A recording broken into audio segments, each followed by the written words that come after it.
Bonjour à tous, nous nous retrouvons avec la carte de l'étoile, l'arcane numéro 17 du tarot de Marseille et du tarot Rider-Waite pour cette série de vidéos qui compare les deux tarots. Alors ici, pas vraiment de différence, on retrouve un personnage féminin agenouillé au bord d'un cours d'eau avec des étoiles au-dessus de sa tête, dont une qui va briller plus que les autres, qui va être le symbole de notre bonne étoile, donc de celle qui nous protège et qui va nous guider. Donc ça, c'est un des sens de l'étoile, bien sûr, l'idée de garder espoir, l'idée de ok, maintenant, après tout ce qui m'est arrivé avant, je suis passée par le diable, je suis passée par le chamboulement de la tour ou de la maison de Dieu. Et là, maintenant, de nouveau, j'ai compris qu'il y avait plein de choses dont je n'avais pas besoin. Donc, je me suis dépouillée. Alors, c'est pour ça qu'on a ce personnage qui est complètement nu.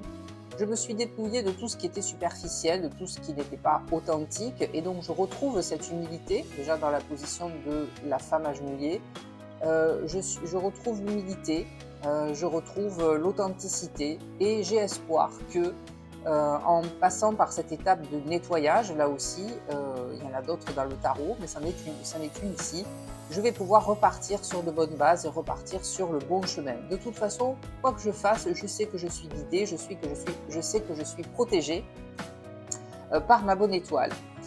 Alors après, bon, à quelques détails près, c'est pareil, hein, donc ce personnage agenouillé. Alors ici, dans le tarot original Rider-Waite, vous savez, elle est certes agenouillée, mais pas du tout dans la même position que celle du tarot de Marseille, hein, comme vous pouvez le voir d'un petit peu plus près.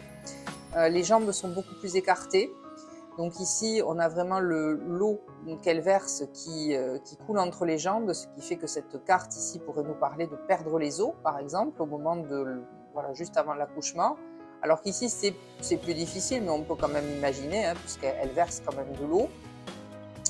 Et ici, alors on ne sait pas trop, là, certes, elle verse l'eau dans l'eau, et ici, on ne sait pas, c'est peut-être sur le sol, mais on ne voit pas très bien, alors qu'ici, on a vraiment l'idée de je verse à la fois dans l'eau et je verse sur le sol pour faire, par exemple, pousser ce que j'ai planté. Je sais que ça va prendre du temps et je suis dans mon jardin en train de faire pousser, d'arroser les graines que j'ai plantées.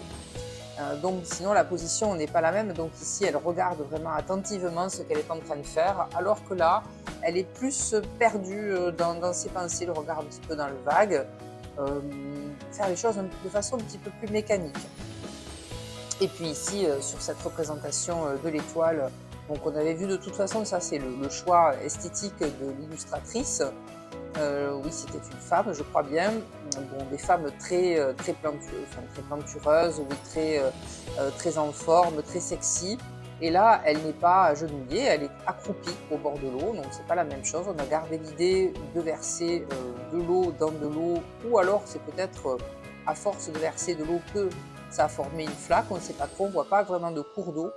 Et ici, plus dans le sol, peut-être pour former une autre flaque, je ne sais pas. En tout cas, on a gardé l'idée aussi de végétation derrière, donc on a des fleurs, on a un arbre ici, qu'on a aussi dans les autres cartes. Bon là, il y en a deux, et sur le rider, il n'y en a plus qu'un. Et puis notre petit oiseau, ici, toujours perché, là, il va se retrouver à droite, et là, c'est devenu un vrai oiseau avec des ailes. Là, on ne sait pas trop ce que c'est, une espèce de petit passereau, je sais pas, alors il est noir, on pourrait penser à un corbeau, là, on peut penser à un héron, puisque c'est au bord de l'eau, un ibis, bref, tout ce que vous voulez.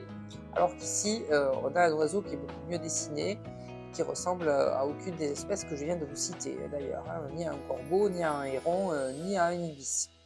Plus, je sais pas, soit un oiseau de proie peut-être, ou je sais pas, un simple passereau dans la nature. Voilà. Donc de toute façon, c'est une carte qui est très apaisante quand on la regarde, que ce soit dans le tarot de Marseille ou dans le tarot Rider-Waite, avec cette idée d'être vraiment dans le moment présent, à faire ce grand nettoyage là aussi de tout ce qui nous a sali jusqu'ici, hein, donc pour retrouver vraiment cette authenticité, pour se sentir aussi en communion avec la nature, puisque c'est une femme qui est seule et qui est au milieu donc d'éléments naturels. Vraiment retrouver cette connexion profonde avec sa nature humaine finalement qui fait partie du grand tout et de la nature tout court. Donc vraiment l'idée de s'être dépouillé qui moi me plaît beaucoup dans cette carte. Donc voilà, pas de grande différence, elle s'appelle Toutes les toiles et puis nous allons nous retrouver dans la suivante qui va être la Lune.